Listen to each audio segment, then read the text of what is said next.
In July of 1947, the United States military made the biggest mistake in UFO history. For one brief moment, just long enough to print headlines across the country, they told the truth. A flying disc had been recovered. And then, within hours, everything changed. The wreckage vanished, witnesses were silenced, and the story that followed made no sense. Tonight, we're going back to the moment the cover-up began, and to the debris that shouldn't have existed on Earth.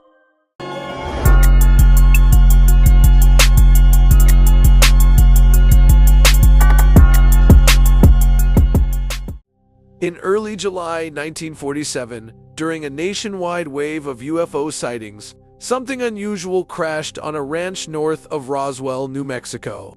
The ranch was owned by J.B. Foster and managed by a man named William Mac Brazel, who would soon become an unwitting central figure in what would become the most famous UFO mystery of all time. Heavy thunderstorms rolled through the region on the night of July 4th, and Brazel later reported hearing an odd, distant explosion. On July 5th, Brazel discovered a large field of strange debris scattered across the property. The materials looked unlike anything he had ever seen in his life. He described metallic sticks, unusually tough paper-like material, pieces of foil that wouldn't crease or burn, and small beams with mysterious, violet-hued symbols. None of it resembled wood, conventional metal, or aircraft wreckage of the era. Brazel initially stored some pieces and kept quiet, but after hearing radio reports of flying discs being seen across the country, he began to wonder if the debris might be related. On July 7th, he made the long drive into Roswell and reported his unusual findings to Sheriff George Wilcox. Wilcox contacted the Roswell Army Air Field, RAAF, home of the 509th Bomb Group, the only atomic weapon-equipped military unit in the world at the time. Major Jesse Marcel, an intelligence officer with the 509th, was tasked with an investigation. He, along with counterintelligence agent Sheridan Cavett, returned to the ranch with Brazel. Marcel later described the debris as nothing made on this Earth, noting its lightweight yet durable nature. He collected samples and brought them back to the base for further analysis. Back on July 8th, the Roswell Army Air Field dropped a bombshell of a press release, and it came straight from Lieutenant Walter Haut, the public info guy. They claimed that the 509th Bomb Group had snagged a flying disc. Yep, you heard that right. This was the first and only time the US government officially said they had one of those things. Newspapers went wild. Headlines were everywhere, and it kicked off one of the craziest moments in UFO history. So, General Roger Ramey over at Fort Worth Army Air Field was like, "Hey, let's get that debris flown down to Texas." And guess what? He ended up posing for some photos with his crew, showing off this shredded weather balloon and a radar reflector. They were saying that was actually what the debris was all about. But hold up. This sudden switch-up got people talking, especially since Marcel, the guy who was involved, was right there in the pics, looking all confused and kinda embarrassed. The Air Force now insisted that the original announcement had been mistaken and that no flying disc had ever existed at all. Newspapers printed the revised story, but many locals did not buy it. Citizens who had seen the debris firsthand described materials far too advanced for a weather balloon, and several recalled seeing a significant military presence sweeping the area as if securing something far more important. The Foster Ranch was totally under military lockdown for days, right? Teams were all over the place, gathering stuff and moving things around, but they kept it super hush-hush. Then, a bunch of folks started saying there was actually a second crash site. They claimed there was an intact craft and even some bodies. This stuff didn't come out until decades later, but it's now a big part of the whole Roswell story. The military's quick transition from claiming we recovered a flying disc to stating it was just a weather balloon fueled speculation. Some residents in Roswell reported intimidation from military police. Others mentioned that unusual debris was removed from their properties by government agents who advised them to remain silent. This marked the beginning of a UFO cover-up narrative that would expand significantly over the years. For the next 3 decades, Roswell faded from public attention.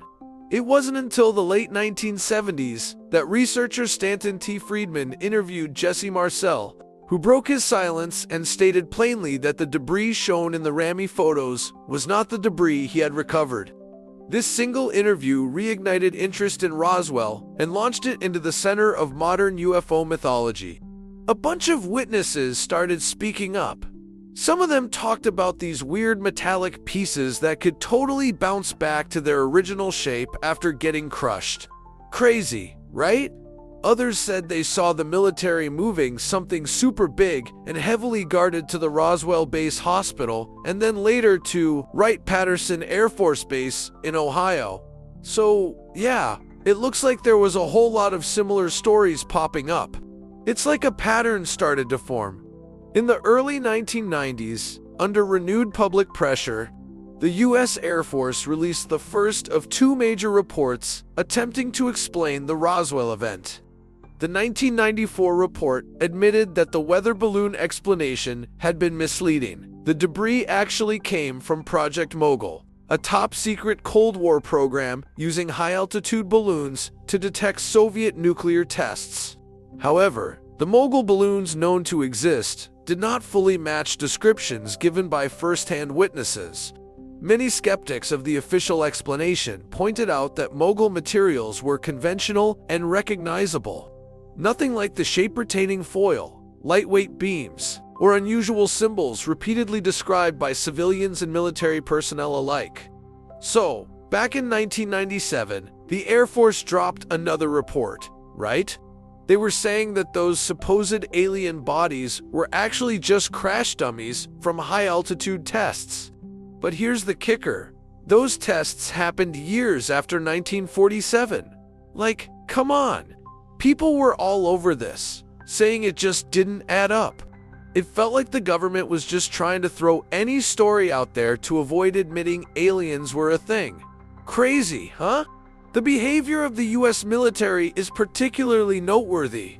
They issued a statement about the recovery of a flying disc, which was the first of its kind in American history, but retracted it within 24 hours.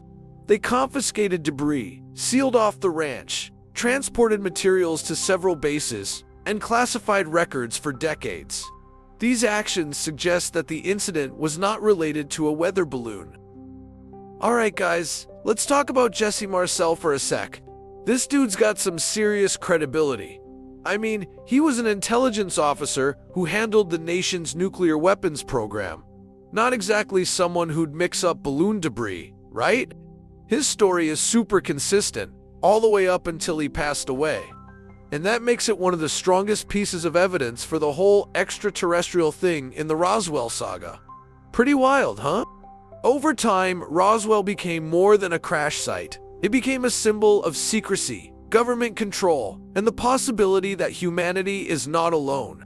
Whether one believes in extraterrestrials or not, Roswell is undeniably the launch point for the modern era of UFO inquiry and the ongoing disclosure movement. So, this place is like the ultimate hot topic when it comes to UFOs, right? Seriously, it's been debated, picked apart, and has influenced pop culture more than you might think.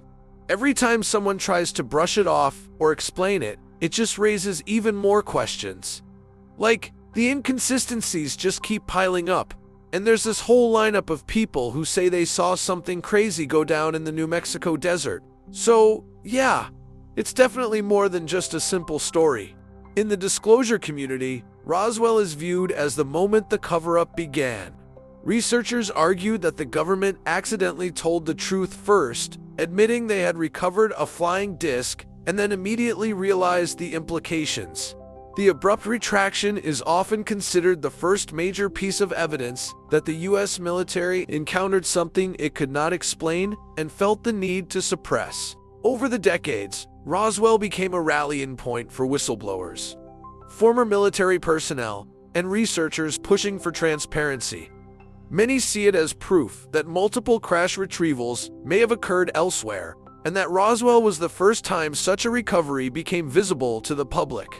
The secrecy surrounding Wright-Patterson Air Force Base, frequently alleged to store recovered craft, only strengthened these beliefs. Let's talk about how pop culture totally blew up Roswell into this massive deal. I mean, you see it everywhere, right?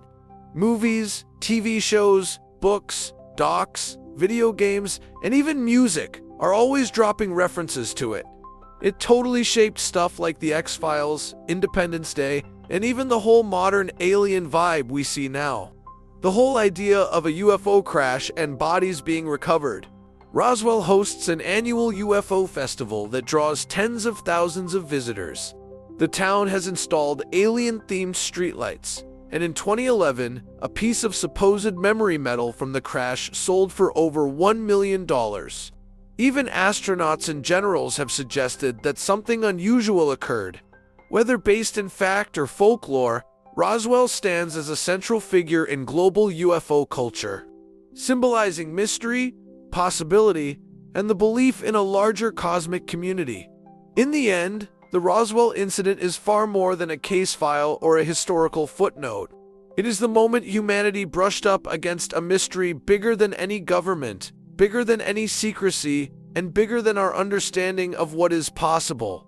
The debris recovered on that ranch, the military's instant contradiction, the eyewitness accounts that never aligned with the weather balloon explanation, all of it forms a puzzle that still refuses to fit into any conventional narrative.